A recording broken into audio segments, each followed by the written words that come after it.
অনুভব করেন। প্রত্যেকের দুঃখ আলাদা হতে পারে। কারোর মনে এই দুঃখ থাকে যে সে তার বাবা মায়ের সব ইচ্ছে পূরণ করতে পারেননি। কেউ এটা ভেবে দুঃখ পান যে সে চিরকাল সদাচার করেছেন, সৎকর্ম করেছেন, কিন্তু তাও তাকে দুরাচারী বলে মনে করা হয়। কেউ এটা ভেবেও দুঃখ পান যে তার সামনে যে ব্যক্তি রয়েছেন তার চোখে তিনি শত্রু হয়ে উঠেছেন বা দুষ্ট হয়ে উঠেছেন, যেখানে তিনি হয়তো কোনো অনুচিত কাজই করেননি। এবার এই সমস্ত বিষয় নিয়ে ভেবে নিজের ব্যক্তিত্ব নিয়ে সন্দেহ প্রকাশ করবেন না। যদি নিজের ব্যক্তিত্ব নিয়ে কোনো সন্দেহ থেকে থাকে, তাহলে কর্ম সংক্রান্ত প্রশ্ন করুন যে আপনি যা করেছেন তাতে কি উচিত ছিল, কি অনুচিত ছিল। যেটা প্রয়োজন সেটা এটা বোঝার যে আপনার অন্তর্মন, আপনার বিবেক আপনাকে কি বলছে, আর আপনার অন্তর্মন আর আপনার বিবেক আপনাকে যেটা করতে বলবে শুধু সেটাই করুন।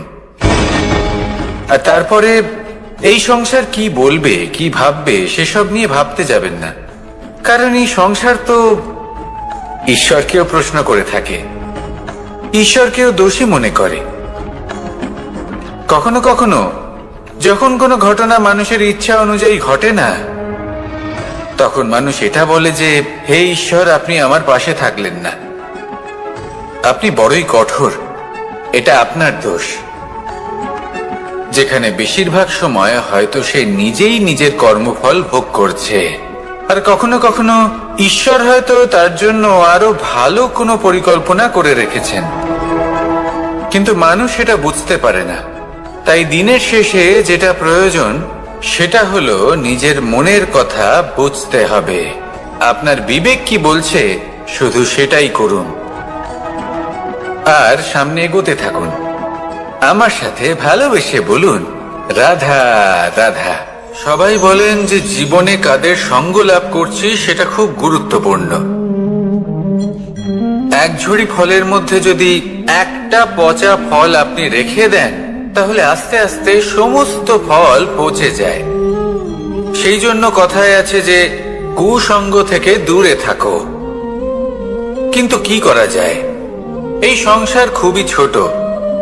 যেখানে আমরা কাজ করি, যেখানে আমরা থাকি, যে পথে আমরা আসা যাওয়া করে থাকি, যে পথে আমরা ভ্রমণ করি, সেখানে এমন অনেক সংখ্যক ব্যক্তি থাকেন যাকে দেখে আমরা মনে করি যে এদের থেকে দূরে থাকতে হবে। তখন আমরা কি করতে পারি? তাদের কি আমরা পরিত্যাগ করব? তাহলে এই সংসারে এমন অনেক মানুষ আছেন, তাহলে কি সংসারই পরিত্যাগ করব? না, সেই ফলের মতন হবেন না যারা একটি পচা ফলের উপস্থিতির জন্য নিজেরাও নষ্ট হয়ে যান।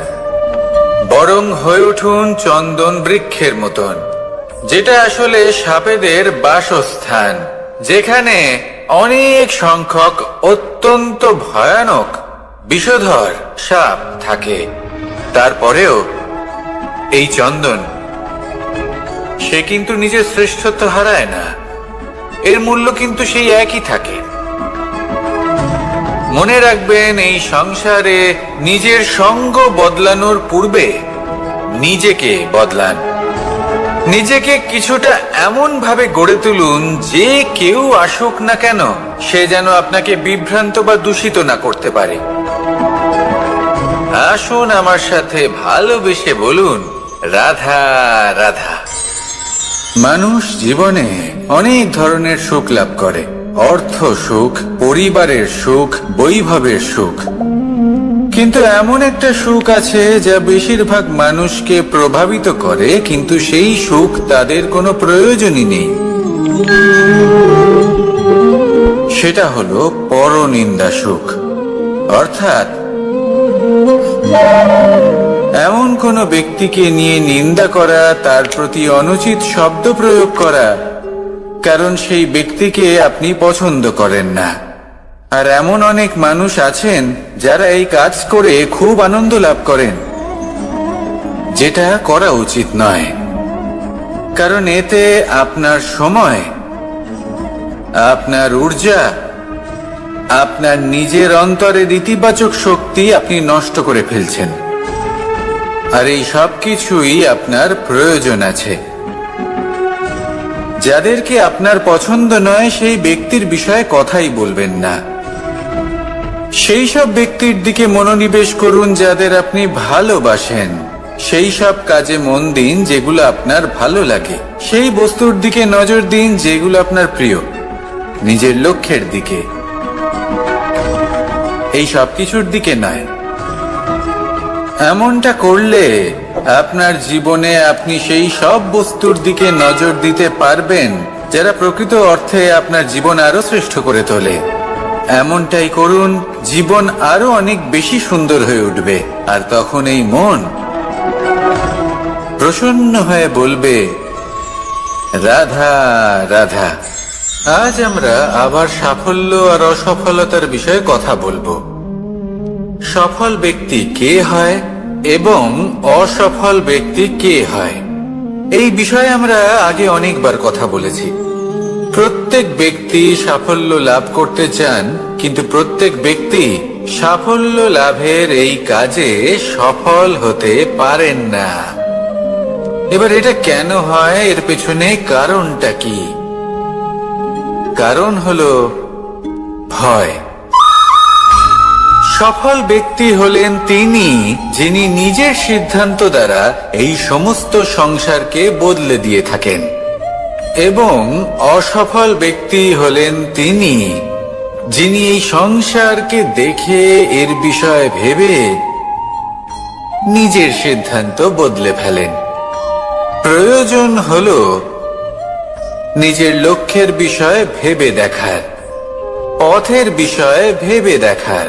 একবার যদি আপনি পথ নির্বাচন করে থাকেন, সেই পথে অগ্রসর হতে থাকুন আর তাতে অটল থাকুন। সবসময় দৃঢ় প্রতিজ্ঞ হন। আপনি যদি কোনো পথে টিকে থাকেন আর নিরন্তর পরিশ্রম করতে থাকেন, তবেই আপনার জীবনে সাফল্য আসবে।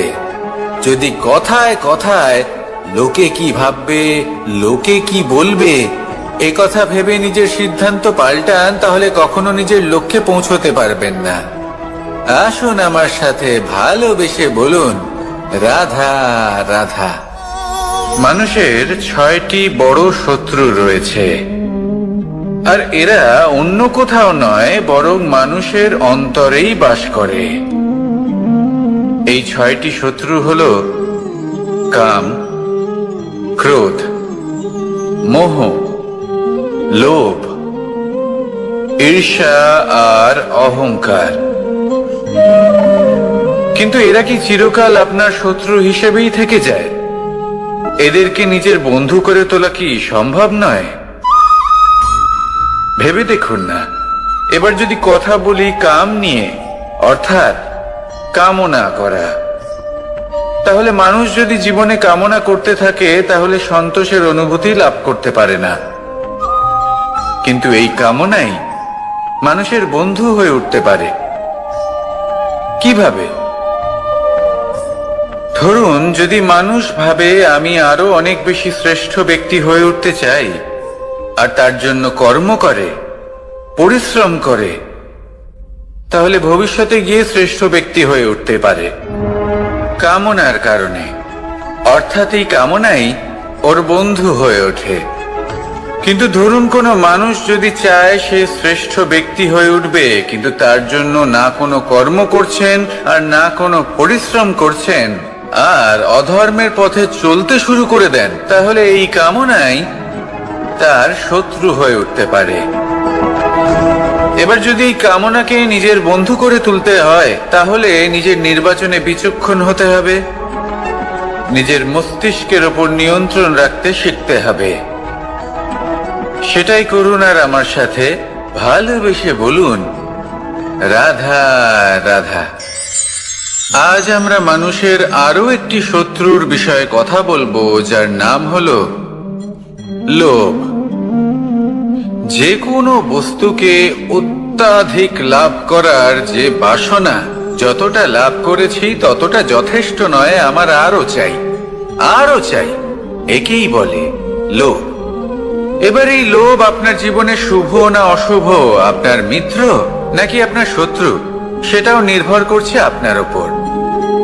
যেমন ধরুন, কোনো ব্যক্তির অসম্ভব ধনের লোভ, সে সেটা অর্জন করছে আর সেটা সংগ্রহ করছে, আর সেটা লাভ করার জন্য সে অনৈতিক কাজ করছে।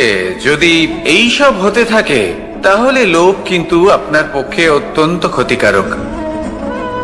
কিন্তু যদি সেই ব্যক্তি ধরুন ধন অর্জন করছেন, তার সাথে নীতিও পালন করছেন, আর সংগ্রহ করার পরে সেটা সংসারে ছড়িয়ে দিচ্ছেন, যদি এমনটা হয় তাহলে এই লোভ আপনার বন্ধু হয়ে উঠতে পারে। যদি আপনার সৎসঙ্গ লাভ করার, সৎকর্ম করার লোভ থাকে, তাহলে আপনি কখনো একা থাকবেন না। যদি ভালোবাসা প্রদান করার লোভ থাকে, এই সংসারকে সাহায্য করার লোভ থাকে, তাহলে এই লোভ যা সংসারের শত্রু, সেটা কিন্তু আপনার সাথে পরমাত্মার মিলন ঘটাতে পারে। এবার এই লোভকে নিজের মিত্র করে তুলবেন নাকি শত্রু করে তুলবেন, সেই সিদ্ধান্ত আপনারই। আসুন আমার সাথে ভালোবেসে বলুন, রাধা রাধা। কখনো এই প্রকৃতির দিকে তাকিয়ে থাকবেন। এই প্রকৃতি অনেক ধরনের শিক্ষা দেয়। কোন একটা গাছকে দেখুন, কিভাবে সে মাটি থেকে জল শুষে নেয়। সে ঝড় হোক বা হোক কড়া রোদ, সব সহ্য করে এবং অবশেষে সে ফল ধারণ করে। আর সেই ফল উৎপন্ন করার পরে সে ফল কিন্তু সে নিজে গ্রহণ করে না, এই সংসারকে প্রদান করে, যাতে পশু পাখি মানুষ তারা এই ফল গ্রহণ করে শক্তিশালী হয়ে উঠতে পারে, সুস্থ থাকতে পারে। সেভাবেই নদী, সরোবর এরা নিজেরাও কিন্তু নিজেদের জল গ্রহণ করে না, মাটিকে প্রদান করে, পশু পাখিকে প্রদান করে। সূর্য নিজেও নিজের জন্য প্রজ্বলিত হয় না, সে প্রকাশ ছড়িয়ে দিতে চায় আমাদের সবার কাছে, সে আলো পৌঁছে দিতে চায়। এই প্রত্যেকের কর্মে পরমার্থ নিহিত আছে, আর সেই জন্যই এদের সকলকে পুজো করা হয়। তাই মনে রাখবেন, আপনার কাছে জীবন যাপনের অতিরিক্ত যা কিছুই আছে তা পরমার্থের জন্য।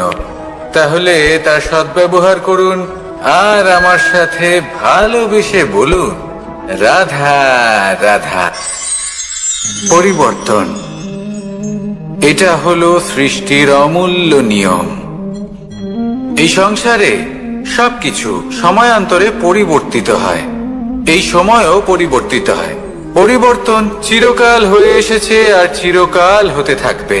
কিন্তু এবার আমরা সেই পরিবর্তন কিভাবে লাভ করব, যেটা আমাদের প্রয়োজন, যেটা আমরা চাই। আমরা জীবনে বিকাশ চাই। এই বিকাশ কিভাবে লাভ করতে পারি? এই প্রকৃতি কিন্তু আমাদের অত্যন্ত উত্তম উদাহরণ দিয়ে বুঝিয়েছে। একটি বিন্দুর উদাহরণ দিয়েছে, যা ভবিষ্যতে একটা বিশাল নদীর আকার ধারণ করে। এটা কিভাবে হয়?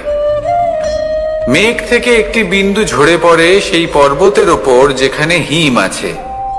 সেই হিমের সংস্পর্শে আসা মাত্র সেই বিন্দুর সাথে আরো বেশ কিছু বিন্দু যুক্ত হয়, তারপর তারা অগ্রসর হয়, আরো কিছু বিন্দু যুক্ত হয়, আস্তে আস্তে একটা ক্ষীণ ধারার রূপ ধারণ করে, এবং সেটাই ভবিষ্যতে আরো এগোতে থাকে।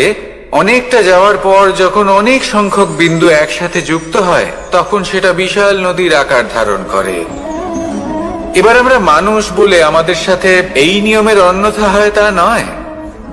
আমরাও এই প্রকৃতির অংশ, আমাদের ক্ষেত্রেও একই নিয়ম প্রযোজ্য। যখন পরিশ্রম করে অনেক সংখ্যক বিন্দু আমরা একত্রিত করব, তখনই পরিবর্তনের নদী প্রবাহিত হবে। প্রয়োজন হলো নিরন্তর পরিশ্রম করা এবং ধৈর্য ধরা। এটা করতে থাকুন, জীবনে সবকিছু লাভ করতে পারবেন। কারণ প্রকৃতি আমাদের এটাই শিখিয়েছে, আর আমরা এই ব্রহ্মরই একটি অংশ, যার দ্বারা এই ব্রহ্মাণ্ড নির্মিত। আসুন আমার সাথে ভালোবেসে বলুন, রাধা রাধা। আমরা সকলে সামাজিক জীব। মানুষের সাথে দেখা সাক্ষাৎ করা এটা চিরকালই চলতে থাকে। আমরা কখনো কাউকে উপহার দিই, আবার কখনো কেউ আমাদের উপহার দেয়। কখনো কি এমন হয়েছে যে আপনি কাউকে একটা উপহার দিয়েছেন, কিছু সময় পরে বা কিছু মাস পরে সেই উপহারই ঘুরে ফিরে আপনার কাছেই এসেছে, অর্থাৎ সেই বস্তুটাই আপনার কাছে আবার ফিরে এলো? এরকম হয়। ছেলেবেলায় একদিন একজনের বিবাহ ছিল, তখন মা তাকে একটা উপহার দিতে চাইছিলেন। তাই তিনি একটা পোশাক বানালেন আর সেটাকে সুসজ্জিত করছিলেন। আমি দেখলাম আর জিজ্ঞেস করলাম যে, মা, এই পোশাক এত সুসজ্জিত করার কি আছে? তখন মা বললেন যে, কানাই, কখনো কাউকে এমনই উপহার দেবে, এমন প্রকারে দেবে যে সেটা যদি আবার ঘুরে ফিরে তোমার কাছে ফিরে আসে, তাহলে যেন তোমার খারাপ না লাগে। এটাই কিন্তু হয় আমাদের ব্যবহারের সাথে, কর্মের সাথেও এবং আমাদের কথার সাথেও। তেমনই আচরণ করবেন যে আচরণ আপনি সহ্য করতে পারবেন। যদি মুখ থেকে কটু কথা বেরোতে থাকে, তখন নিজেকে সংযত করে নিন। সেই শব্দই প্রয়োগ করুন যেটা আপনি তার বদলে শুনতে চাইবেন, এবং আপনার দুঃখও হবে না। কারণ আপনার কর্ম এমন একটা উপহার যেটা আবার ঘুরে ফিরে ফলস্বরূপ আপনার কাছেই আসবে। সেই জন্য নিজের আচরণ শুভ করুন, নিজের মানসিকতা শুভ করুন, নিজের মুখ থেকে মধুর বাণী নিঃসৃত করুন, আর এইভাবেই মধুর ভাবে বলুন, রাধা রাধা। এই সংসারে প্রত্যেকটা জিনিসের নিজস্ব একটা বিশেষত্ব আছে, আর তার বিশেষত্বর জন্যই তাকে বিশেষ গুরুত্ব দেওয়া হয়। যদি কথা বলি অস্ত্রের, যেমন তরোয়াল। তরোয়াল নির্মাণ করা হয়েছে রক্ষার জন্য। কত তাড়াতাড়ি সে সামনে উপস্থিত শত্রুকে নিধন করতে পারে। এবার এই তরোয়ালের কোন গুণটা দেখা প্রয়োজন? সেটার ধার।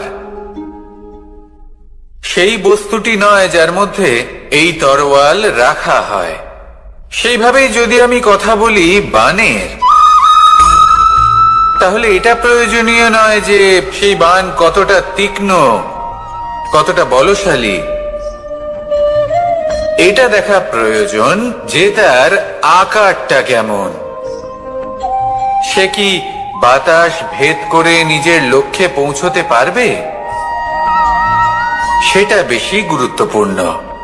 সেই জায়গাটা নয় যেখানে সেই বাণ রাখা হয়। ঠিক সেইভাবেই যদি আপনি কোনো মানুষেরই মূল্য বুঝতে চান, তাকে পরখ করে দেখতে চান, তাহলে তার জাতি, তার ধর্ম, তার রূপ, তার আকার, সেগুলো দেখে তাকে পরখ করতে চেষ্টা করবেন না। তাকে পরখ এই সব কিছুর ভিত্তিতে করবেন না। তার স্বভাবটা দেখুন, তার গুণ দেখুন, তার প্রতিভা দেখুন, তার কর্ম দেখুন। কারণ এটাই সেই ব্যক্তির আসল পরিচয়, এটাই হলো তার অস্তিত্ব। যখনই আপনি কোন নর্তককে শ্রেষ্ঠ নৃত্য প্রদর্শন করতে দেখেন, তখন আপনি কিন্তু এটা ভাবেন না যে সে কোথা থেকে এসেছে, সে কি খায়, ওর বন্ধু বান্ধব কারা। আপনি তার নৃত্য দেখেন, ওর শিল্প দেখেন, সেটারই প্রশংসা করেন, সেটাকেই সম্মান করেন। সেইভাবে এই সংসারে সকলকে সম্মান করুন।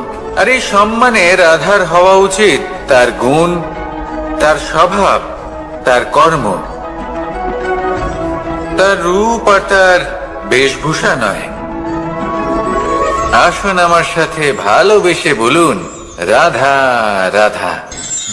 এই সংসার বলে যে কৃষ্ণ হলো মহাযোগী। কেউ বলে যে কৃষ্ণ হলো সাংখ্যযোগের প্রবর্তক। কেউ বলে ভক্তি যোগের, কেউ বলে জ্ঞান যোগের, কেউ কেউ এটা মনে করেন যে অষ্টাঙ্গ যোগের প্রভু হলাম আমি। কিন্তু এই যোগ আসলে কি? যোগ বিষয়টাকে বোঝা খুব একটা কঠিন নয়, কিন্তু সেই যোগকে নিজের যাপনের অংশ করে তোলা হলো অত্যন্ত কঠিন, আর তার জন্য প্রয়োজন অভ্যাস। যোগ শব্দটার অর্থ হলো যুক্ত করা, আর এটা আমি ছোটবেলায় শিখেছিলাম। যখন আমার মাখন খেতে ইচ্ছে করত আর মা মাখনের সেই হাঁড়িটা ওপরে টাঙিয়ে রাখতেন, তখন আমরা ভাবতাম যে অত দূরে পৌঁছবো কি করে। তখন আমরা যোগের বিষয়ে জানতে পারলাম, আর তখন জানতে পারলাম যে সব থেকে গুরুত্বপূর্ণ যোগ আসলে কি? সহযোগিতা, সাহায্য। আমরা সব সখারা একসাথে জড়ো হতাম, একে অপরের পিঠের ওপর উঠে দাঁড়াতাম, আর তারপর আমরা ওই মাখনের হাঁড়ির কাছে পৌঁছতে পারতাম, আর তারপর আমরা সবাই মিলে সেই মাখন ভাগ করে খেতাম। সহযোগিতা, এটা অত্যন্ত গুরুত্বপূর্ণ। পাণ্ডবরাও মহাভারতে এটাই করেছিলেন। ওনাদের সাথেও কেউ ছিল না, একে অপরকে সাহায্য করে ওনারা অনেক বীরদের একত্রিত করেছিলেন। তারপর অবশেষে মহাভারতের এই মহাযুদ্ধে ওনারা জয়লাভ করেছিলেন। রামায়ণে রাম এবং লক্ষ্মণের সাথে কেউ ছিল না। সহযোগিতার মাধ্যমে ওনারা ভাল্লুক আর বানর সেনাকে একত্রিত করেছিলেন, আর এই সংসারের সব থেকে প্রবল রাক্ষস রাবণকে বধ করেছিলেন। মনে রাখবেন, একসাথে মিলে যদি আপনারা কর্ম করতে শেখেন, তাহলে এই সংসারে এমন কিছুই নেই যেটা আপনি অর্জন করতে পারবেন না। আসুন আমার সাথে ভালোবেসে বলুন, রাধা রাধা। কর্ম এবং ফল। মানুষের স্বভাব হলো এটাই যে তিনি নিজের প্রত্যেক পরিশ্রমের প্রতিফল প্রার্থনা করেন। বেশিরভাগ সময় এই ফলাফলের চিন্তা করতে করতে, কল্পনা করতে করতে উনি কর্ম করতে থাকেন যে আমি এই কাজটা করলে এই ফল পাবো। সেই সব কল্পনা করতে থাকেন যা না তার হাতে আছে, না আছে অধিকার, আর না আছে নিয়ন্ত্রণ। উনি শুধু নিজের কর্ম করতে পারেন। উনি কি ফল পাবেন তা তার হাতে কখনোই নেই। তাই আপনিও শুধুমাত্র কর্ম করতে থাকুন, ফলের চিন্তা করবেন না। মনে রাখবেন, শিকড় এবং শাখা যেভাবে একে অপরের সাথে জড়িয়ে, সেইভাবেই একে অপরের সাথে জড়িয়ে কর্ম এবং ফল। যেরকম কর্ম আপনি করবেন, সেরকম ফল আপনি অবশ্যই পাবেন।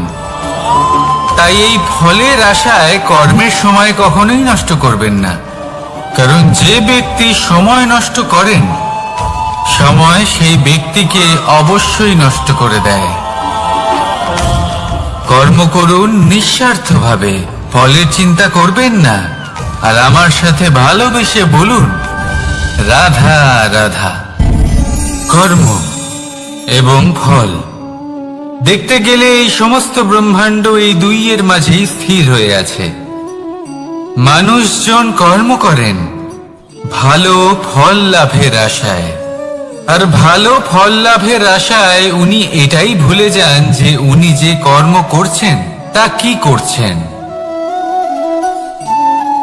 আমি বলেছিলাম কর্ম করুন ফলের চিন্তা না করে, কিন্তু কি কর্ম করছেন সেই বিষয়ে ভাবাটাও অত্যন্ত আবশ্যক।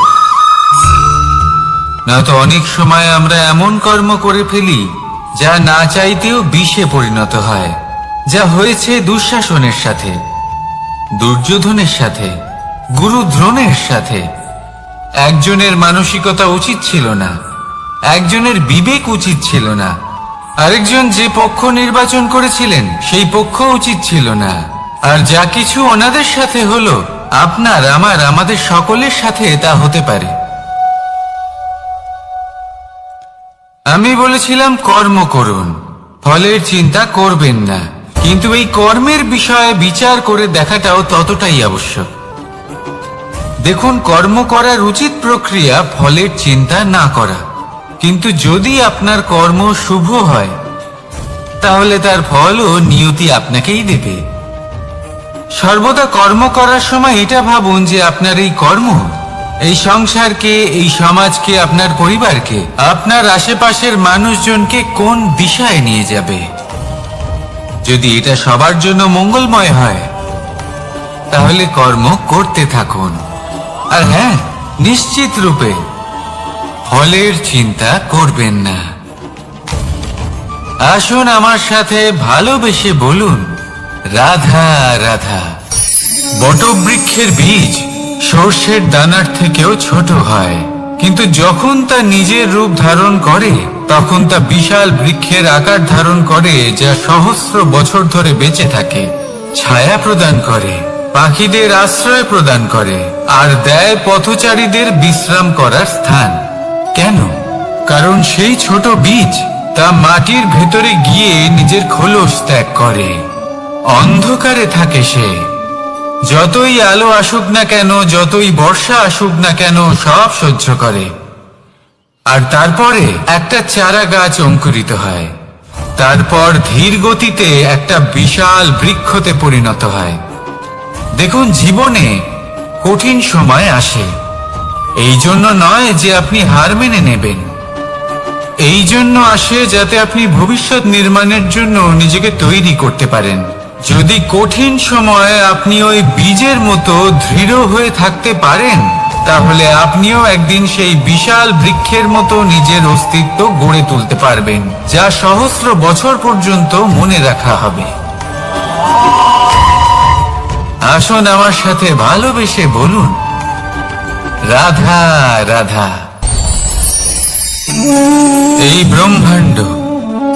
এই ব্রহ্মাণ্ড কত বৃহৎ, তাই না? যার সম্মুখে এই পৃথিবীকেও একটা বিন্দুর মতো মনে হয়। আর এই পৃথিবীতে আমরা কে হই, আমাদের আকার কি রকম, আমাদের অস্তিত্বই বা কি? যখন আমরা এভাবে ভাবি তখন মনে হয় আমরা কিছুই নই। তা আমরা যখন কিছুই নই, তাহলে আমরা এত চিন্তা করি কেন? কি ভেবে ভয় পাই? কাকেই বা এত ভয় পাই?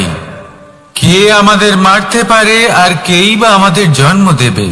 আত্মার আসলে না কখনো জন্ম হয় আর না কখনো মৃত্যু। আত্মা শুধুই শরীর বদল করে। আপনি, আমি, আমরা সকলে এই শরীর নয়, আমরা হলাম আত্মা, যা হলো পরম আত্মার পরম অঙ্গ। সেই জন্য মনে রাখবেন, বাইরের কোথাও দেখবেন না, নিজের অন্তরের গভীরে গিয়ে দেখুন, আত্মাকে উপলব্ধি করতে শিখুন। ক্লেশ, ভয়, চিন্তা, এই সব কিছুর থেকে নিজেকে দূরে রাখুন, তাহলেই উপলব্ধি করতে পারবেন পরমাত্মা কে। তাহলে আসুন আমার সাথে ভালোবেসে বলুন, রাধা রাধা। পরিবর্তন এই সংসারের শাশ্বত নিয়ম। কোন রাজা নেই যিনি চিরকাল রাজা থাকেন, কোন ধনী ব্যক্তি নেই যিনি চিরকাল ধনী থাকবেন। এই সংসারে সূর্যের স্থান নেওয়ার জন্য চন্দ্রিমার আগমন ঘটে। কোন স্থান যাকে পতিত বলা হয়েছিল, সেখানে মহল তৈরি হয়েছে। কোন স্থান যাকে আজ মলিন বলা হয়েছে, কাল সেখানে মন্দিরও স্থাপন হতে পারে। কোন ঋতু চিরকালের জন্য থাকে না, কখনো সময় চিরকাল একরকম থাকে না। আজ যা আপনার কাছে রয়েছে, কাল অন্য কারোর ছিল। আজ যা আপনার কাছে রয়েছে, কাল তা অন্য কারোর কাছে চলে যাবে। আপনার সাথে কিছু থাকলে তা হলো আপনার কর্ম, কিন্তু সেই কর্মের পরিণামও আপনার নয়। আপনি শুধু কর্ম করুন, বাকি সবকিছুই পরিবর্তনশীল। কিন্তু সেই পরিবর্তনকে দেখে ভয় পাওয়ার প্রয়োজন নেই, তাকে স্বাগত জানান। যদি আপনি হাসি মুখে সেই পরিবর্তনকে স্বাগত জানান, তাহলে এই পরিবর্তনও হাসি মুখে আপনার সাথে থাকবে। আসুন আমার সাথে ভালোবেসে বলুন, রাধা রাধা। সঞ্চয় মানুষের যখন থেকে বোধ বুদ্ধি হয়, সঞ্চয় করতে আরম্ভ করে দেন। সঞ্চয় করতে থাকেন ভোজনের, সঞ্চয় অর্থের, সঞ্চয় শক্তির। নিজের জন্য করেন, নিজের পরিবারের জন্য করেন, নিজের স্ত্রীর জন্য করেন, সন্তানের জন্য করেন, সন্তানের সন্তানের জন্য সঞ্চয় করেন। সঞ্চয় করার জন্য ওনার কাছে অনেক কারণ রয়েছে, কারণ উনি এটা ভাবেন যে এই সঞ্চিত শক্তির জন্য কেউ ওনার কোনো ক্ষতি করতে পারবে না। মানুষ ভুলে যান একটা গুরুত্বপূর্ণ কথা, এই সত্য, উনি এই সংসারে খালি হাতেই এসেছিলেন, আর এখান থেকে ওনাকে খালি হাতেই যেতে হবে। যা এখানকার তা এখানেই থেকে যাবে। আর যদি কিছু ওনার সাথে যায় তা হলো ওনার কর্ম, আর কিচ্ছু নয়। তাই যদি কিছু অর্জন করতে চান তাহলে শুভ কর্ম অর্জন করুন, আত্মশক্তি অর্জন করুন, কারণ পরলোকে এটাই হবে আপনার সম্পত্তি। তাহলে কি এটা আপনি অর্জন করতে চান না? আসুন আর আমার সাথে ভালোবেসে বলুন, রাধা রাধা। সদিচ্ছা। দেখতে গেলে 3 অক্ষরে তৈরি এই শব্দ, কিন্তু সমস্ত ত্রিলোক তার উপরেই আধারিত। আপনি এই সংসারে এসেছেন, তখন অবশ্যই শ্বাস নেবেন, কিন্তু তার বদলে আপনাকে কিছু তো দিতেই হবে। আপনার উপর নির্ভর করছে আপনি কি দেবেন। কি দেবেন এই সংসারকে, এই সমাজকে, নিজের পরিবারকে, আর তার বদলে কি নেবেন? যশ নাকি অপযশ? দেখুন, এক ছিল রাবণ, যে কিনা সমুদ্র পার করলো সীতাকে অপহরণ করার জন্য, আর এক ছিলেন রামচন্দ্র, যিনি সমুদ্র পার করেছিলেন, সেতু বানিয়ে গিয়েছিলেন সীতাকে ফিরিয়ে নিয়ে আসার জন্য। দুজনেই সমুদ্র পার করেছিলেন, শুধু পার্থক্য ছিল সদিচ্ছাকে বোঝার, লক্ষ্যের। অনেক মানুষের যাত্রা একরকম হতেই পারে, কিন্তু আনন্দ তখনই লাভ করবেন যখন লক্ষ্য শুভ হবে, মহান হবে। এই লক্ষ্য দিয়ে এই সংসারের কল্যাণ হবে এবং মানুষের সম্মান হবে। যদি আপনার সংকল্প উচিত হয় তাহলে আপনার লক্ষ্য উচিতই হবে, নয়তো শুধুমাত্র বিনাশ হবে।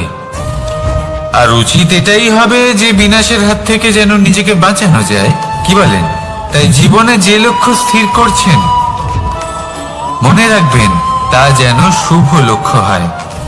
যদি এরকম হয় তাহলে আপনার যাত্রা, আপনার জীবন দুটোই শুভময় হবে।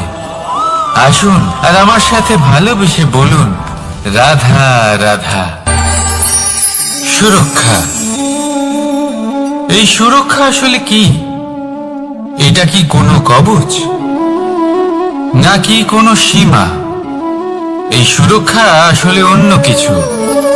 আমাদের মাতা পিতা, আমাদের প্রিয়জন, আমাদের বন্ধু, এই সমাজ, আমাদের শুভাকাঙ্ক্ষী, আমাদের আত্মীয়, এনারা সবাই আমাদের জীবনে কোনো না কোনো ভাবে সুরক্ষা দিয়ে থাকেন, একটা কবচ দিয়ে থাকেন কোনো না কোনো রূপে।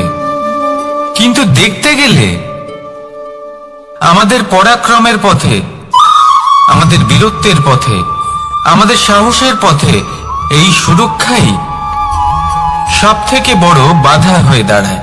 একবার ভেবে দেখুন, যদি আপনি কোনো সুরক্ষাই না পান, বা যদি আপনি এই সুরক্ষা ভেঙে বাইরে আসতে পারেন, তাহলে আপনার বীরত্ব চরম সীমায় পৌঁছে যায়।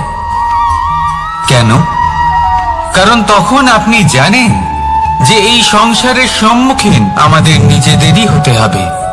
আপনি বুঝে যান যে শত্রুর সম্মুখীন এবার নিজের বলের দ্বারা, নিজের পরাক্রমের দ্বারা, নিজের সাহসের দ্বারা করতে হবে। আর তখন আমাদের মনের মধ্যে এই শক্তি জাগ্রত হয়।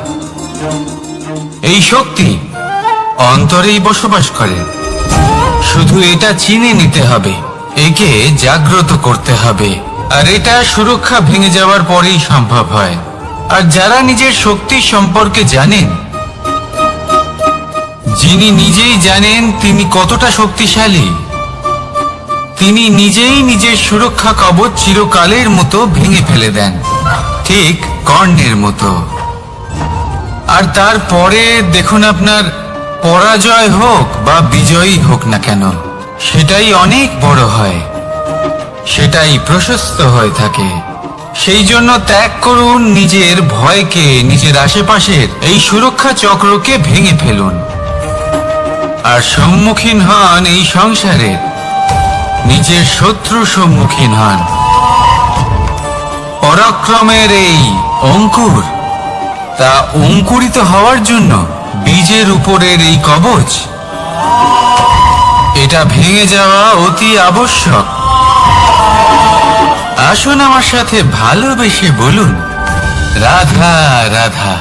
যখন আমরা হাঁটতে থাকি আর আমাদের পায়ে কাঁটা বিঁধে যায়, তখন মুখ দিয়ে আহ বেরিয়ে আসে, কান্না চলে আসে, আর অনেক সময় অভিশাপও বেরিয়ে আসে। কিন্তু আমরা কি কখনো এটা এইভাবে দেখেছি, এইভাবে ভেবেছি যে আমরা যে পথে চলেছি সেই পথে কাঁটা বিঁধেছে, নাকি আমরা সেই পথ নির্বাচন করেছি যাতে শুধুই কাঁটা রয়েছে? নাকি আমরা এভাবে ভেবে দেখেছি যে এই কাঁটা আমাদের কষ্ট দিতে এসেছে, নাকি এটা আমরাই বিছিয়ে রেখেছিলাম? সাবধান থাকা উচিত ছিল, কারণ কাঁটা বিঁধলে যন্ত্রণা হবে, চিৎকার করে ফেলতে পারি, মুখ থেকে অভিশাপও বেরিয়ে আসতে পারে। কিন্তু এই অভিশাপ শুধুমাত্র আমাদের তরফ থেকে অভিশাপ হয়, সামনের ব্যক্তিটির ওপরও নির্ভর করে। এবার সেই ব্যক্তি যদি এমন হয় যে ফুল আর কাঁটা এই দুই সমানভাবে গ্রহণ করতে পারে, তার কাছে অভিশাপও বরদানে পরিণত হয়। শেষ পর্যন্ত ব্যাপারটা দাঁড়ায় ভাবনা, চিন্তা, দৃষ্টিভঙ্গির ওপর। কারণ আপনার এই ভাবনাই সত্যি হয়ে সামনে আসে। সেই জন্য এই ভাবনা, চিন্তা, মানসিকতাকে গুরুত্ব সহকারে দেখবেন। এই বিবেচনা নিয়ে বিবেচনা করতে শিখুন। আমার কথার অর্থ হলো যে জীবনে যখন এরকম কিছু একটা ঘটবে, তখন ভেবে দেখুন যে এরকম কেন হলো। আপনি কি এমন কোনো কর্ম করেছিলেন যার কর্মফল এটা? এমন কোনো কাজ যা অনুচিত ছিল, অসত্য ছিল, যা অভদ্রতার কারণ ছিল? ভেবে দেখা প্রয়োজন। দেখুন, ইচ্ছে হলো আপনার যে আপনি কি করতে চান, ভাবনা আপনার, সত্য আপনার, জীবন আপনার, সিদ্ধান্ত আপনার।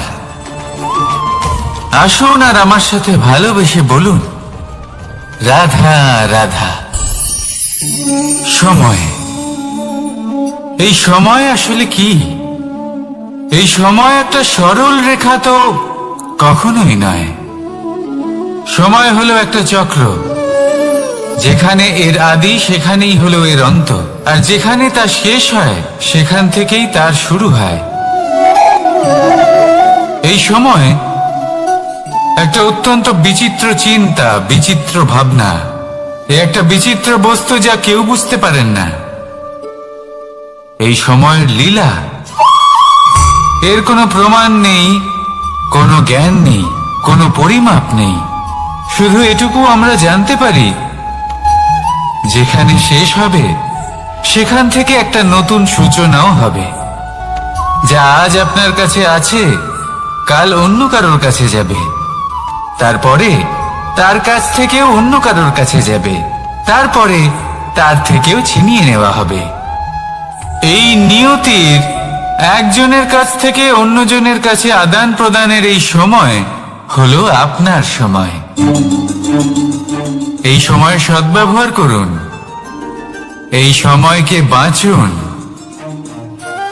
আপনাকে শুধু এটাই সুনিশ্চিত করতে হবে যে আপনি কোন পক্ষে আছেন। আর সত্যি বলতে কি, আপনার জীবনের পরিণাম নির্ভর করে আপনার নির্বাচনের ওপর। আপনি কোন পক্ষ নির্বাচন করছেন। তাহলে মনে রাখবেন, জীবনে সেই পক্ষই নির্বাচন করবেন যা চয়ন করার পরে আপনি সুখ অনুভব করবেন, আপনি সন্তোষ লাভ করবেন, প্রসন্নতা লাভ করবেন। আর আমি এটাই সুনিশ্চিত করব যে এই পক্ষ যেন শান্তির পক্ষ হয়, এই পক্ষই যেন প্রেমের পক্ষ হয়। তাহলে চিন্তা করবেন না, আর আসুন আমার সাথে ভালোবেসে বলুন, রাধা রাধা। আজ আমি আপনাকে এমন এক গল্প শোনাবো যা আমার নন্দ বাবা আমাকে শুনিয়েছিলেন যখন আমি ছোট ছিলাম। কাহিনী একজন সাধু আর একজন বিছের। একবার এক সাধু নদীর পাড়ে স্নান করছিলেন। উনি দেখলেন যে জলের প্রবাহে একটা বিছে ভেসে যাচ্ছে। তার প্রাণ বাঁচানোর জন্য উনি তাকে তুলে নদীর পাড়ে রাখার চেষ্টা করলেন, কিন্তু যেই সেই বিছেকে উনি হাতে তুললেন, সেই বিছে ওনাকে কামড়ে দিল। সাধু আবার চেষ্টা করলেন, সেই বিছেকে হাতে নেওয়াতে সে আবার তাকে কামড়ে দিল। আরো একবার চেষ্টা করাতে ওনার শিষ্য ওনাকে জিজ্ঞেস করল, আপনি কি করছেন গুরুদেব? এসব কি হচ্ছে? আপনি তারই প্রাণ বাঁচানোর চেষ্টা করছেন যে আপনাকে কামড়ে দিচ্ছে। গুরুদেব উত্তর দিলেন যে ও বিছে হয়েই নিজের কর্ম করছে, নিজের প্রবৃত্তি, নিজের ব্যবহার বদলাচ্ছে না। তাহলে আমি সাধু হয়ে তা কেন বদলাবো? এর তাৎপর্য হলো সরল, যে সংসারে কিছু মানুষ আছেন যারা হয়তো খারাপ, দুষ্ট প্রকৃতির, আর হয়তো তারা কখনোই বদলাবেন না, কখনোই কোনো পরিবর্তন আসবে না। কিন্তু তার মানে এই নয় যে আমরা আমাদের কর্ম করা ছেড়ে দিই, আমরা আমাদের প্রচেষ্টা ছেড়ে দেব। আগে না, আমাদের তো করতেই হবে, কারণ ইতিহাস সাক্ষী আছে যে এই চেষ্টা এই সংসারের ধারাকেও বদলে দিতে পারে। তাহলে আপনিও আসুন আর আমার সাথে ভালোবেসে বলুন, রাধা রাধা। মানুষ জীবনে সবসময় শিখরে পৌঁছতে চায়, অনেক উঁচুতে উঠতে চায়, আর তার জন্য তারা কি না করে, পরিকল্পনা করে, ষড়যন্ত্র করে, প্রার্থনা করতে থাকে, আবার কারোর কাছে সাহায্যও চায়। কিন্তু এত কিছু করা সত্ত্বেও অনেক সময় মানুষ শিখরে পৌঁছতে পারে না। যদি পৌঁছেও যায় তাও খুব তাড়াতাড়ি নিচে নেমে আসে। এর কারণ কি? একটা উদাহরণ দিয়ে বোঝানো যাক। এই হলো ময়ূর পেখম, আর এই হলো পাথর। যদি এই পেখমকে হাওয়ায় ছুঁড়ে দিই তবে ও উড়তে থাকে, কিন্তু এই পাথর অতি শীঘ্রই মাটিতে নেমে আসে। এর কারণ কি? ভার। এই পাথর হলো ভারী, আর এই শিক্ষাই আমাদের গ্রহণ করতে হবে। ঠিক এইভাবেই যদি আমাদের মন দ্বন্দ্ব আর অহংকার দ্বারা পরিপূর্ণ হয়ে থাকে, তাহলে তা কখনোই শিখরে পৌঁছবে না। পৌঁছে গেলেও খুব শীঘ্রই মাটিতে নেমে আসবে। তাই এই মনকে হালকা করতে শিখুন, অহংকারকে, এই হিংসাকে ত্যাগ করুন। তারপর উঁচুতে উড়ে তো দেখুন কত উঁচুতে উঠতে পারবেন আপনি। আসুন আমার সাথে ভালোবেসে বলুন, রাধা রাধা। মানুষ এক অত্যন্ত বিচিত্র প্রাণী। পরিকল্পনা করে, ষড়যন্ত্র করে, প্রচেষ্টা করে, কাউকে পরাজিত করার চেষ্টাও করে। সাপকে একটা দড়ি মনে করে হাতে চেপে ধরার চেষ্টা করে, কিন্তু একটা কথা বুঝতেই পারে না, সময়ের এই সাপ, এটা হাতে চেপে ধরাই যায় না। আর আপনি যা করবেন তা আবার ফিরে আসবে আপনারই সামনে। দেখুন, এতে কিছুই যায় আসে না যে আপনি কুম্ভকারের পুত্র নাকি কৃষ্ণের পুত্র। যদি আপনি অনুচিত কর্ম করেন তাহলে আপনার সাথেও অনুচিতই হবে। অশুভ কর্ম করলে আপনার সাথেও অশুভই হবে। কুরু বংশ অত্যন্ত মহান বংশ ছিল। এই কুরু বংশ কি হলো তার সাথে? একটা গোটা বংশ বয়ে গেল, কারণ ওনাদের উদ্দেশ্য অশুভ ছিল। অন্যদিকে 5 জন বনবাসী পাণ্ডব মহাভারত বিজয়ী হলেন, কারণ তাদের উদ্দেশ্য শুভ ছিল। তাই মনে রাখবেন, শুভ অগ্নি প্রজ্বলিত করবেন, শুভ তাপ সঞ্চার হবে। অশুভ অগ্নি প্রজ্বলিত করবেন, নরকেই জ্বলতে হবে। তাহলে আসুন আর আমার সাথে ভালোবেসে বলুন, রাধা রাধা। মানুষ জীবনে সবসময় সুখ পেতে চান, কিন্তু এই সুখ, এটা আসলে কি? এই সুখের আসল রূপ কি? আমি বলি, সুখের আসলে 2টি রূপ হয়, বাহ্যিক সুখ, আত্মিক সুখ। আর এটা ঠিক তেমনই হয় যেরকম আমাদের শরীরের সাথে জড়িত ছায়া আর আমাদের শরীরের মধ্যে বসবাসকারী আত্মার। যদি ছায়ার কথা ভেবে দেখেন তাহলে বুঝতে পারবেন আমাদের শোবার সময় ভোরবেলা এই ছায়া অনেক বড় হয়ে যায়। যখন এই সূর্য মাথার উপরে চলে আসে তার তাপ বেড়ে যায়, তখন এই ছায়া ছোট হয়ে যায়। আর যেই অন্ধকার নেমে আসে এই ছায়া আপনার সঙ্গ ত্যাগ করে। এরকমই হয় বাহ্যিক সুখ। আর এবার কথা বলি আমাদের শরীরের মধ্যে বসবাসকারী এই আত্মা। এই আত্মা কখনো আমাদের সঙ্গ ত্যাগ করে না, সব সময় আমাদের সাথে জড়িয়ে থাকে। এরকমই হয় আত্মিক সুখ, যা সব সময় আমাদের সাথে থাকে। আত্মিক সুখ কারোর সেবা করে, আত্মিক সুখ কাউকে সাহায্য করে, আত্মিক সুখ প্রেম বোধে, যা কখনো আমাদের সঙ্গ ত্যাগ করে না। সেখানে বাহ্যিক সুখ, যতক্ষণ আপনি সম্পন্ন কিছু মানুষ এবং সুবিধার সাথে আছে, এই বাহ্যিক সুখ আপনার সাথে থাকবে।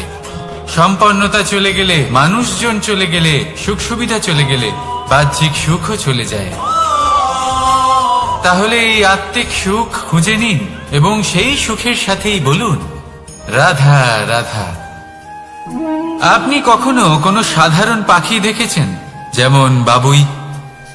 সে কি করে? সে কোনো গাছের ডালে নিজের বাসা বানায়। এবার সেইখানে বাসা বানানো সহজ ব্যাপার, কারণ সামগ্রী আশেপাশেই পাওয়া যায়। কিন্তু সমস্যা হলো আক্রমণ। কোনো সাপ বা অন্য কোনো পশু ওর বাসাতে ওর সন্তানদের উপর না আক্রমণ করে বসে, এই ভয়ে তার সব সময় থাকে। আর এটা সব থেকে কঠিন ব্যাপার এদের জন্য, নিজের বাসায় নিজের সন্তানদের সুরক্ষা। আর বাজ পাখি, যদি আমরা বাজের কথা বলি তাহলে তারা কি করে? বাজ পাখি কোনো উঁচু পাহাড়ের শিখরে কোনো পাথরের খাঁজে নিজের বাসা তৈরি করে। এবার ওখানে বাসা বানানো একেবারেই সহজ ব্যাপার নয়, কারণ সামগ্রী আশেপাশে পাওয়া যায় না, দূর থেকে নিয়ে আসতে হয়। কিন্তু সেইখানে আক্রমণের ভয়ও কখনোই থাকে না। এইভাবে উচিত রূপে ও নিজের বাসা রক্ষা করতে পারে, নিজের সন্তানদের রক্ষা করতে পারে। এর সারমর্ম হলো এটাই, যদি সমস্যা বড় হয় তাহলে সমাধানও উচ্চমানের হওয়া উচিত। একটা বাজ পাখির মতো ভাবা আরম্ভ করে দিন। জীবনে যে কোনো সমস্যা ছোট মনে হবে। রাধা রাধা। জীবনে এমন কিছু কাজ রয়েছে যা আপনাকে একাই করতে হয়, আর এমন কিছু কাজ রয়েছে যা আপনাকে একসাথে মিলে করতে হয়, একজোট হয়ে, সঙ্গবদ্ধ হয়ে। এবার সঙ্গবদ্ধ বলতে কি বোঝাতে চাইছি? আমি তাদের কথা বলছি না যারা বাস্তবিকভাবে একে অপরের সাথে কাজ করেন। আমি তাদের কথা বলছি যারা একে অপরের থেকে দূরে থেকেও একে অপরকে বিশ্বাস করেন। আমি আগেও বলেছিলাম, সমস্ত বিশ্বের আশা বিশ্বাসেই বসবাস করে, তাই না? তাই যেখানে সমস্ত বিশ্ব আছে, সমস্ত সংসার আছে, সেইখানেই বিশ্বাস রয়েছে। তাই আপনার আশেপাশে এমন দল সঙ্গবদ্ধ করুন যাদের আপনার উপর বিশ্বাস আছে আর যাদেরকে আপনি বিশ্বাস করতে পারেন। তাহলে আসুন আর আমার সাথে ভালোবেসে বলুন রাধা রাধা। আমরা যে মানুষকে চাই, যাকে আমরা ভালোবাসি, তাকে একটা উপহার অবশ্যই দিতে চাই। এমন এক উপহার যা ওনার ভালো লাগবে, যা শ্রেষ্ঠ হবে, অতি প্রিয় হবে, বহুমূল্য হবে, বা বলতে পারেন মূল্যবান হবে। তাই আমরা কি করি? আমরা বাজারে যাই, তার জন্য স্বর্ণ, আভূষণ, হিরে, মুক্ত এইসব নিয়ে আসি। কিন্তু এটাই কি সর্বশ্রেষ্ঠ উপহার? কখনোই না।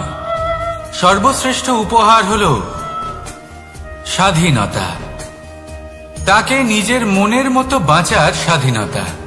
যদি আপনি কাউকে স্বাধীনতা না দিতে পারেন তাহলে সে কোথাও না কোথাও বন্দী হয়ে যায়, তার বিকাশ কোথাও না কোথাও আটকে যায়।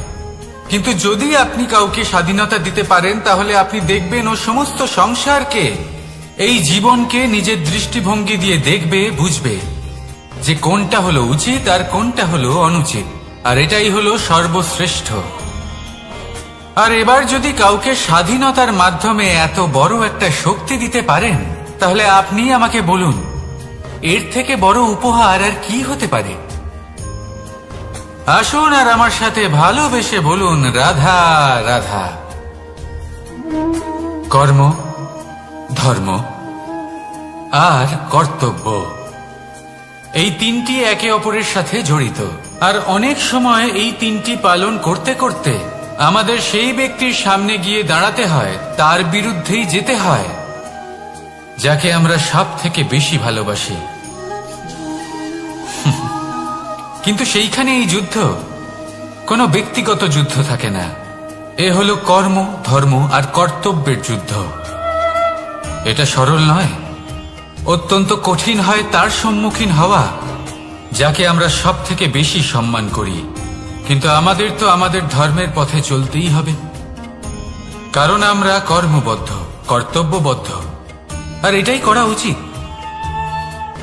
শুধু এটুকু মনে রাখবেন, যদি আপনার উদ্দেশ্য শুভ হয়, আপনার ভাবনা শুভ হয়, আপনি যদি কর্ম, ধর্ম আর কর্তব্যের পথে অগ্রসর হন, তাহলে এই প্রক্রিয়াতে যদি আপনাকে আপনার আরাধ্যেরও সামনে দাঁড়াতে হয়, তাহলেও আপনার কোনো ক্ষতি হবে না। তাহলে আসুন আর আমার সাথে ভালোবেসে বলুন, রাধা রাধা। প্রেম এই সংসারে এসেছিল এই সংসারকে প্রেমের শিক্ষা দেওয়ার জন্য, এই জীবনের সুখের অনুভূতি আসলে কি তা শেখানোর জন্য। কিন্তু যদি সত্যি কথা বলি, তো আমি নিজেই প্রতিদিন প্রেমের নতুন নতুন স্বরূপ দেখতে পাই, প্রেমের একটা নতুন অনুভূতি প্রত্যেক নতুন দিনে। আর তার কারণ হলো এই প্রেম অনন্ত, এ হলো দৈব। প্রেম হলো এই সংসারের সব থেকে বড় ঢাল এবং সব থেকে বড় অস্ত্র। এই প্রেম ছাড়া না কোনো ন্যায় হয় আর না কোনো শাস্ত্র, না জীবন আছে আর না অন্ত।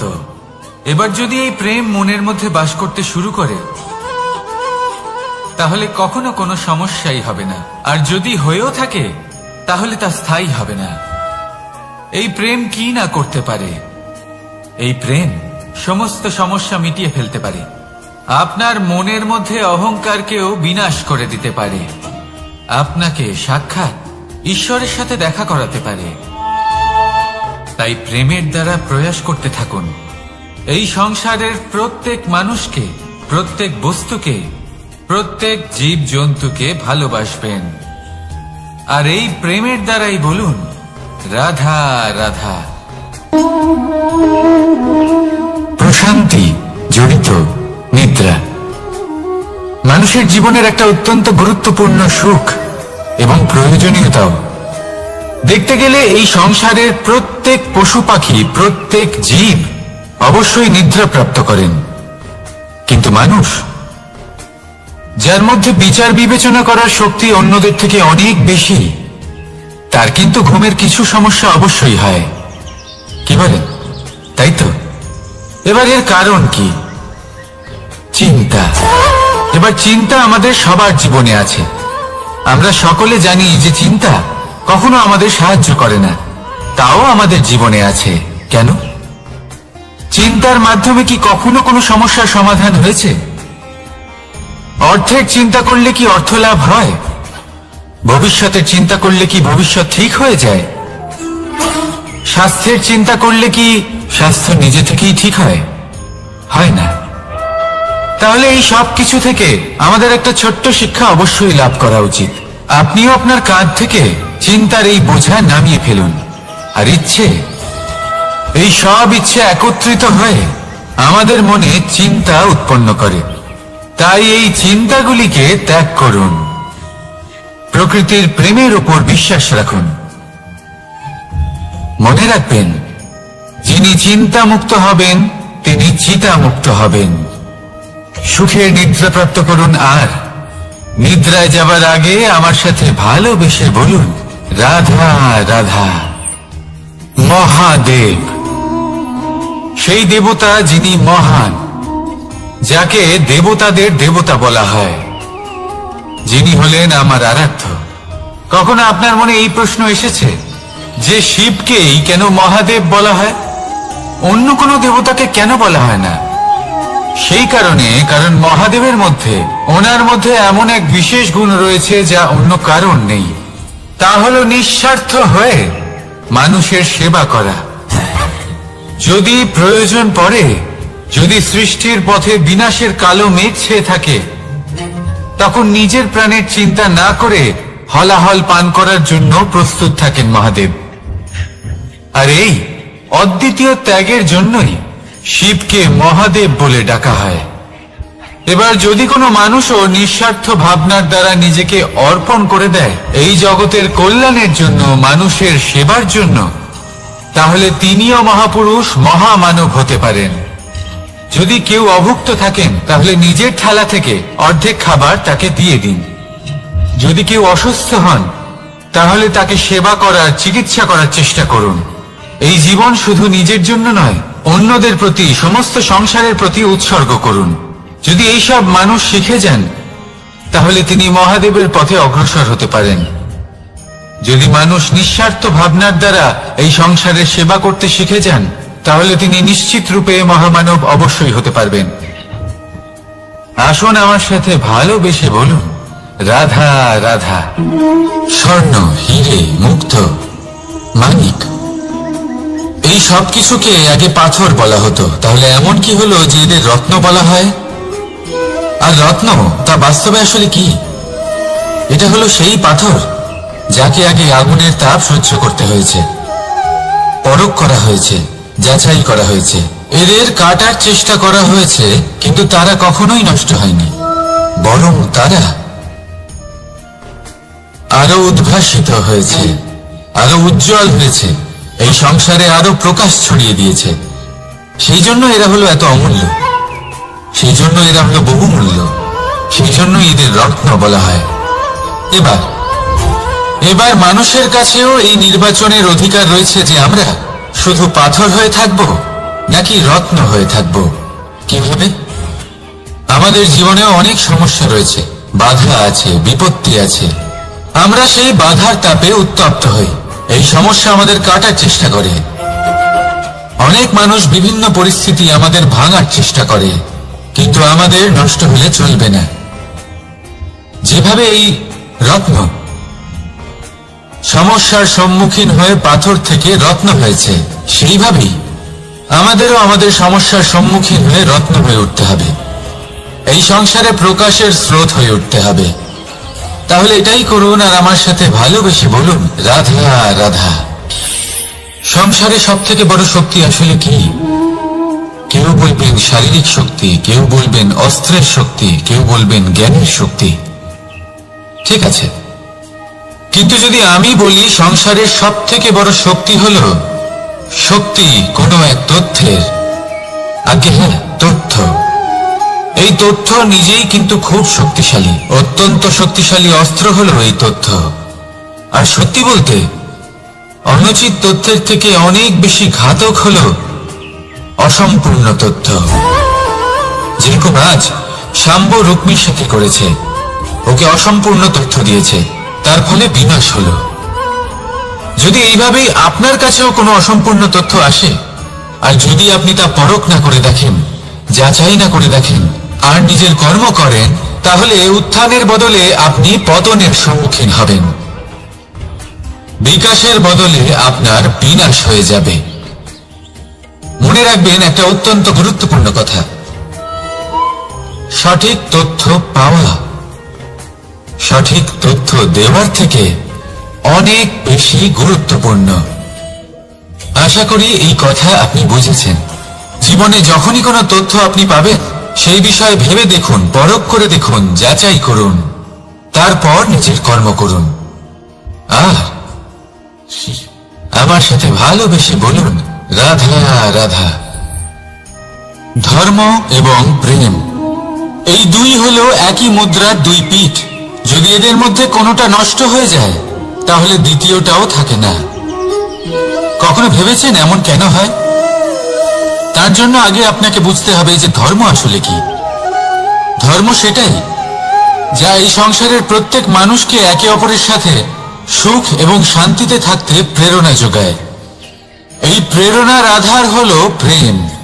প্রেম সেটাই যা আপনার মধ্যে অন্য কারোর প্রতি করুণাবোধ জাগিয়ে তোলে, সম্মান জাগিয়ে তোলে। এবার যদি প্রেম চলে যায় তাহলে সবার আগে বিনাশ হবে সম্মান আর করুণাবোধের। এবার যেখানে না প্রেম রয়েছে, না সম্মান রয়েছে, না করুণা রয়েছে, সেখানে ধর্ম কিভাবে বাস করবে? অশুভ ইচ্ছে জাগ্রত হয়ে ওঠে, ক্রোধ জাগ্রত হয়ে ওঠে, অহংকার জাগ্রত হয়ে ওঠে, আর তারপর আরম্ভ হয় অধর্মের। তাই যা যা ভাবনা আপনার অন্তরে প্রবেশ করছে করতে দিন, কিন্তু যাই হোক না কেন এই প্রেমকে নিজের থেকে দূরে যেতে দেবেন না।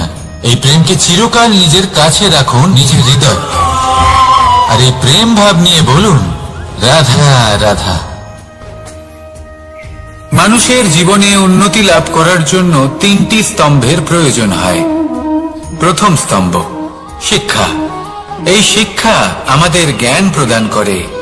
দ্বিতীয় স্তম্ভ ব্যবসা, যার দ্বারা আমরা ধন উপার্জন করি। তৃতীয় স্তম্ভ হলো আমাদের ঈশ্বর, আমাদের ইষ্ট। এনার সাথে যদি আমরা জুড়ে থাকতে পারি তাহলে এমন একটা মানসিক বল আপনি লাভ করবেন যেটা এই সংসারে আর কোথাও পাওয়া সম্ভব না। কিন্তু মানুষ অনেক সময় জীবনে এই 3টি স্তম্ভ লাভ করা সত্ত্বেও সামনে অগ্রসর হতে পারেন না। তখনও জীবনে কঠিন পরিস্থিতি আসতেই থাকে। এমনটা ঠিক কেন হয়? কারণ সে জীবনে এই 3টি স্তম্ভ লাভ করে নেয়, জীবনে প্রয়োগও করে, কিন্তু তার ভিতের কথা সে ভুলেই যায়। যেমন প্রথম স্তম্ভ অর্থাৎ শিক্ষা। এই শিক্ষার আধার হলো শুভ চেতনা। যদি অন্তরে শুভ চেতনা না থাকে তাহলে এই শিক্ষার কোনো গুরুত্ব থাকে না। দ্বিতীয় স্তম্ভ ব্যবসা। পরিশ্রম করে উপার্জন করতে হবে, এই কথাটা আমরা সবাই জানি এবং সবাই চেষ্টাও করি। কিন্তু ব্যবসা করতে করতে আমরা এটা ভুলে যাই আমাদের ব্যবহার কেমন হয়ে পড়েছে। এই ব্যবহার যদি শুভ হয় তাহলে আমাদের উপার্জন আস্তে আস্তে একটা স্থির জায়গায় এসে পৌঁছবে। এবং তৃতীয় স্তম্ভ আমাদের ভগবান। যদি ওনার স্মরণে আপনি যেতে চান তাহলে তার পূর্বে নিজের মা বাবাকে সেবা করুন, তাদের যত্ন করুন, তাদেরকে ভালোবাসুন, কারণ ওনারাই হলেন এই সংসারে আপনার সবথেকে বড় ইষ্ট। তাহলে 3 স্তম্ভের সাথে সাথে তাদের আধারকেও নিজের জীবনে প্রাধান্য দিন। কোনো সমস্যা আসবে না, জীবনে একের পর এক উন্নতি করবেন এবং এই মন প্রসন্ন হয়ে বলবে রাধা রাধা। সুখ, দুঃখ এবং শক্তি, এই 3 হলো এই সংসারের ত্রিদেবের মতো। আমাদের জীবনে যা কিছু ঘটছে এই 3টির ভিত্তির উপরেই হচ্ছে। আসলে এই সংসারের একটা নিয়ম আছে, যখনই আপনি কিছু লাভ করেন এই সংসার আপনার পরীক্ষা নেয়। এটা জানার জন্য আপনার পরীক্ষা নেয় যে আপনি যা কিছুই লাভ করেছেন আপনি কি আদৌ সেটার যোগ্য কিনা। ঠিক সেইভাবেই এই সুখ, দুঃখ এবং শক্তি আপনার পরীক্ষা নিয়ে থাকে। যখন সুখ আসে তখন সে আপনার পরীক্ষা নেয় যে আপনার মধ্যে অহংবোধ জাগ্রত হয়নি তো। যদি অহংবোধ চলে আসে তাহলে সুখ সেখানেই সঙ্গ ত্যাগ করে। দুঃখ আপনার ধৈর্যের পরীক্ষা নিতে থাকে, আর যদি আপনার মধ্যে ধৈর্য না থাকে তাহলে এটা আপনাকে আরো বেশি দুঃখের গভীর অন্ধকারে ঠেলে দেবে। সেখানে শক্তি পরীক্ষা নেয় আপনার বিনম্রতার। যদি আপনি বিনম্র না হন তাহলে হয় এই শক্তি আপনার সঙ্গ ত্যাগ করবে, নয় এই শক্তি বিনম্রতার অভাবে আপনার পতনের কারণ হতে পারে। এই সংসারে যে কোনো ব্যক্তি যিনি এই পরীক্ষায় উত্তীর্ণ হয়ে থাকেন এই জীবনে তিনি সাফল্য লাভ করেন। আসুন আমার সাথে ভালোবেসে বলুন রাধা রাধা।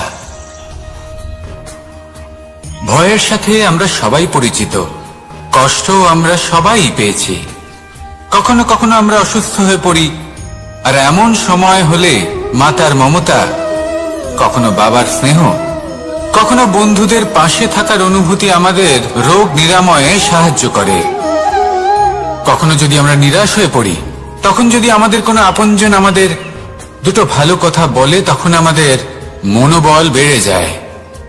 ঠিক তেমন সংসারের এই রঙ্গমঞ্চে যদি আপনি পীড়িত অনুভব করেন, কিছু শুভ কথা আলোচনা করুন, কিছু স্তুতি গান করুন, কিছু মুহূর্তের জন্য হলেও নিজের ইষ্টদেবের কথা স্মরণ করুন আর প্রার্থনা করুন। সাহস বাড়বে, শক্তিও বৃদ্ধি পাবে এবং সামনে এগিয়ে চলার পথও দেখতে পাবেন। তখন এই মন প্রসন্ন হয়ে বলবে, রাধা রাধা।